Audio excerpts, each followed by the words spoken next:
complètement fou, mes amis. La France veut déployer des troupes au Groenland pour protéger le Danemark contre les États-Unis. Le gouvernement Macron est devenu complètement fêlé, mes amis. Et je vous raconte ça tout de suite, mais d'abord, est-ce que vous vous rappelez que Donald Trump est en train d'essayer de récupérer le Groenland, soit en l'achetant, soit, comme il l'a dit, par la force. Il y a même eu un coup de fil cette semaine entre Donald Trump et la première ministre danoise, qui est Madame Mette Frederiksen, puisque c'est le Danemark qui administre actuellement le Groenland. Et ce coup de fil, mes amis, il a fait froid dans le dos au Danemark. Vous avez un témoin qui nous dit ici, c'était horrible, il était très ferme, c'était une douche froide. Jusqu'ici, c'était difficile de le prendre au sérieux. Mais je pense maintenant que c'est sérieux et potentiellement très dangereux. Trump veut le Groenland. Et c'est là que la France ramène sa fraise, mes amis. Regardez bien, Jean-Noël Barrot, le mec qui a été incapable d'empêcher l'entité de mettre 2 gendarmes au sol sur un territoire français à Jérusalem. Il ramène sa fraise, il dit quoi? Il dit, eh ben oui, nous on pourrait envoyer des troupes militaires au Groenland, et si le Danemark le sollicite, la France répondra présent.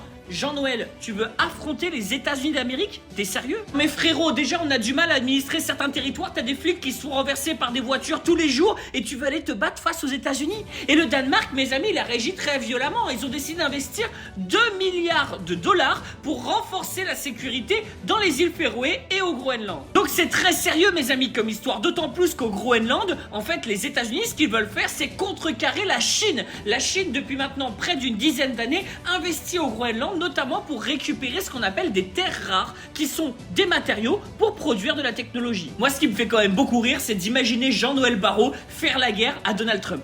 Je sais pas pourquoi, j'ai l'impression qu'ils boxent pas dans la même catégorie, moi. Enfin bref, bon courage à ceux qui vont survivre.